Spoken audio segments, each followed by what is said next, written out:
messieurs, bonjour. Comme l'a dit Violaine, la revue de la littérature que j'avais faite l'année dernière devant cette assemblée au Sénat avait montré le manque important de données épidémiologiques européennes et en particulier françaises. Donc c'est pour pallier en partie ce manque que l'association a décidé d'entreprendre une enquête dont je suis chargé de vous présenter aujourd'hui les résultats préliminaires. Suivante. C'est une étude qui a été faite en équipe. Je ne suis pas le seul, je ne suis ici que l'interprète d'une équipe. Et vous avez ici le nom des consoeurs et des confrères qui y ont participé, qui sont d'ailleurs présents dans la salle. Suivante. Alors, il s'agit d'une étude enquête qui a pour objet de solliciter les victimes qui sont volontaires pour répondre à un questionnaire anonyme sur Internet. Bien entendu, cette étude n'a pas l'ambition d'être une étude épidémiologique au sens strict, car il y a des biais. Ne répondent que les personnes qui veulent répondre, donc on passe à côté de celles qui sont dans le silence. Il n'y a pas de groupe témoin, donc on ne peut pas faire de comparaison. Bref, c'est une population intéressante, on verra qu'il y a des données intéressantes, mais qui ne représente pas la population des victimes de violences sexuelles. Suivante. Bien sûr, cette étude a été faite avec toutes les précautions d'éthique, déclaration à la CNIL, consentement écrit des patients, demande de participer par mail, fourniture d'un code de saisie et bien entendu respect complet de l'anonymat. Suivante. Alors, ce sont des données préliminaires car on est toujours ambitieux. L'étude a commencé au 1er avril. On pensait qu'elle serait le 1er novembre, mais vous savez, les choses traînent. Et donc, nous avons décidé de la prolonger. Mais néanmoins, début novembre, il y avait déjà 100 répondants. Et c'est cette population et les caractéristiques de cette population que je vais vous présenter. Parmi ces 100... Avant, s'il vous plaît, vous revenez. Parmi ces 100 sujets, 91 femmes, 9 hommes.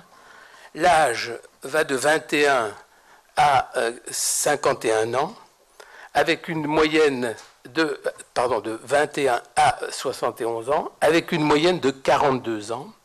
Il n'y a rien à dire sur l'état civil de ces sujets qui sont présentés ici. Toutes les catégories socio-professionnelles sont représentées et il y a 36% de réponses venant de la région parisienne. La région parisienne ne fait pas 36% de la population française, donc vous voyez que la région parisienne est surreprésentée. C'est un exemple des biais que je vous signalais tout à l'heure. Suivante. Alors, quelle est la nature de l'agression de ces 100 premiers répondants?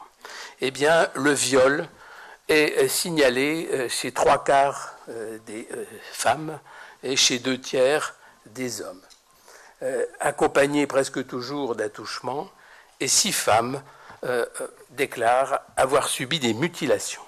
Suivante. L'agression a été multiple dans 86% des cas.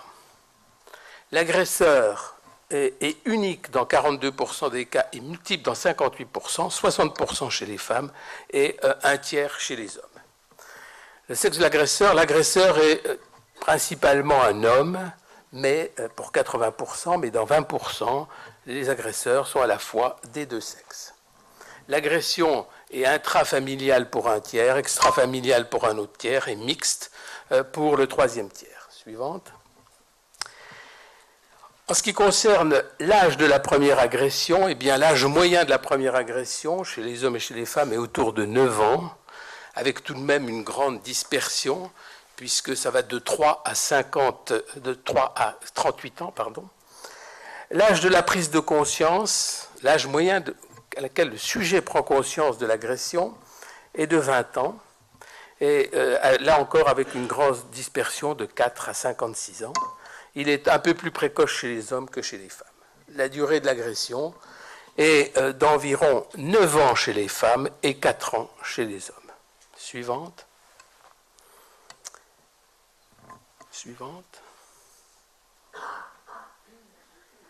Alors, suivante. C'est bien. Les sujets ont presque tous parlé à quelqu'un de cette agression, tout à fait logique. S'ils n'en avaient pas parlé, ils n'auraient certainement pas répondu à notre enquête. Les procédures judiciaires, aucune chez les hommes. 21 femmes ont engagé une procédure judiciaire.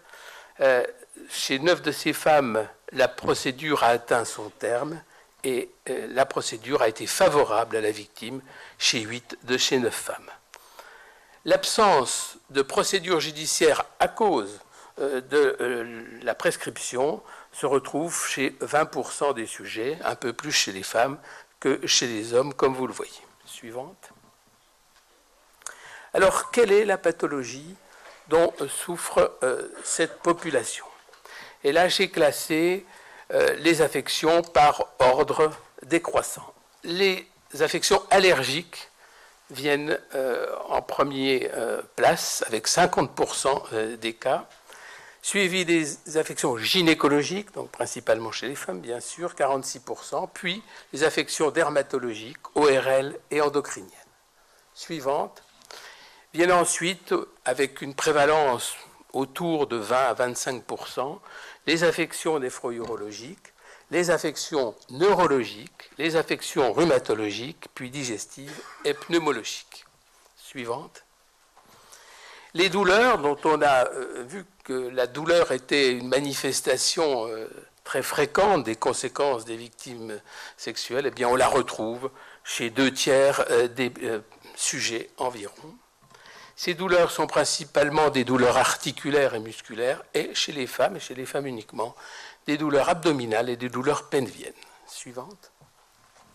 Les céphalées, également très fréquentes, chez un quart des patientes, que ce soit céphalée ou migraine.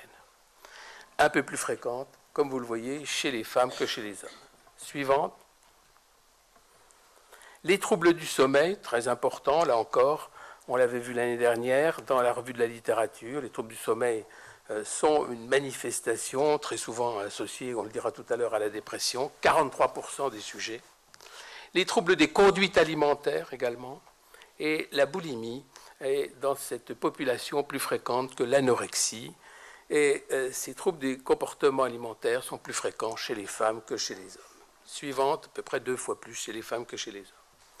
En ce qui concerne les conduites addictives, voici les chiffres: tabagisme 29%, alcoolisme 8%, drogue 18%. En ce qui concerne le tabac et l'alcool, si on fait une comparaison avec toutes les réserves qu'il faut faire, avec les données de prévalence qu'on a dans la littérature, le tabac, ce n'est pas très différent, ni l'alcool. En revanche, ce qui diffère un peu et qui est supérieur dans la population féminine, c'est le tabagisme et l'usage de drogue, si encore une fois on fait ces comparaisons avec précaution, bien sûr, puisque ça n'est pas une étude comparative, comme je l'ai dit. Suivante. En ce qui concerne maintenant les troubles psychiques, conséquences des agressions sexuelles dans cette population, eh bien, vous voyez que la dépression vient largement en premier. 3/4 des sujets, qu'ils soient de sexe féminin ou de sexe masculin, ont eu une dépression. Les tentatives de suicide sont rapportées par 29 femmes et 2 hommes. Elles ont fait, comme l'a dit Violaine tout à l'heure, l'objet d'une étude un peu particulière qui a été présentée à la Martinique. Ces tentatives de suicide, le nombre des tentatives est en moyenne de 3,6 par sujet. Elles sont significativement corrélées à la dépression et aux troubles des comportements alimentaires, en particulier à l'anorexie. Et nous trouvons une tendance très proche de la significativité des tentatives de suicide chez les sujets qui ont été agressés par plusieurs agresseurs. Suivante. La dépression, donc on va y revenir, c'est la dépression existante ou les antécédents de dépression, mais dans le questionnaire figurait également une échelle d'appréciation de l'anxiété et de la dépression, une échelle validée, qui permet de faire un score d'anxiété et de dépression. Et ce qu'on remarque, c'est que le score d'anxiété est assez important, surtout dans la population féminine.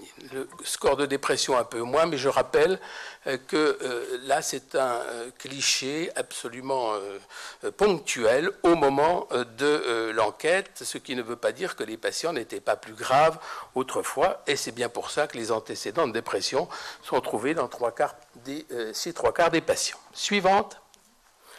Alors, dans cette population, les démarches de réparation sont assez importantes, 64%, c'est ce qui explique peut-être pourquoi ces sujets acceptent de parler, de faire part de leur expérience malheureuse. Les hospitalisations, 20%, les deux sexes, une hospitalisation un peu plus longue chez les hommes que chez les femmes. Et puis, nous avons posé aussi la question des coûts hors hospitalisation, vous les avez indiqués là, 1 200 € en moyenne chez les femmes, 800 € en moyenne chez les hommes, et à partir de ces données, y compris des données d'hospitalisation, connaissant le prix d'une journée d'hospitalisation, nous avons fait une projection à la population entière. Elle vaut ce qu'elle vaut, il faut la donner là encore avec précaution, mais on estime que le coût de ces violences sexuelles serait d'au moins 8 milliards par an. C'est une fourchette basse. Suivante. Pour conclure, l'échantillon et ces données préliminaires qui devront être confirmées montrent que nous avons affaire à des sujets qui répondent à distance de l'agression, qui ont passé un petit peu la période d'amnésie dont on va parler, puisque l'âge moyen au moment de l'enquête, au moment des répondants, est de 42 ans, que l'âge de la première agression est de 9 ans et demi environ. Ces sujets ont été victimes d'agressions graves, 74% de viols, avec des durées d'agression moyennes de plus de 8 ans. Il y a une longue période d'amnésie post-régression, puisque l'âge moyen de prise de conscience est d'environ 20 ans. Je rappelle que l'âge de la première agression est autour de 9 ans. Enfin, une forte proportion de démarches de réparation, mais peu de procédures judiciaires. Suivante. En ce qui concerne les pathologies, eh bien, forte prévalence, et on n'est pas étonné, des troubles psychiques, la dépression venant largement en tête, 3 quarts des sujets, encore une fois, suivi par les troubles du sommeil, les troubles du comportement alimentaire et les tentatives de suicide, 31%. Les troubles somatiques les plus fréquents sont les douleurs chroniques, 65%, les allergies, les affections gynécologiques et dermatologiques. Et si on compare ces données à la revue de la littérature que nous avons fait l'année dernière et que nous allons publier, eh bien, on s'aperçoit qu'il y a une grande cohérence dans les prévalences de ces affections somatiques et psychiques. Suivante. Et ceci nous renforce dans l'idée que les médecins doivent être au premier plan pour recueillir les données. D'ailleurs, les patients, enfin les sujets avaient connaissance de l'étude par leur médecin, et que pour nous, eh bien, tout interrogatoire médical devrait comporter, on demande au patient s'il fume, s'il boit, eh bien, on peut lui demander aussi s'il a été sujet de violence, qu'elle soit psychique, psychologique ou sexuelle. L'étude se poursuit. À ce jour, nous avons presque 190 répondants, donc on aura peut-être l'occasion de vous présenter des données un peu plus importantes pour vérifier si elles confirment les premiers résultats. Je vous remercie.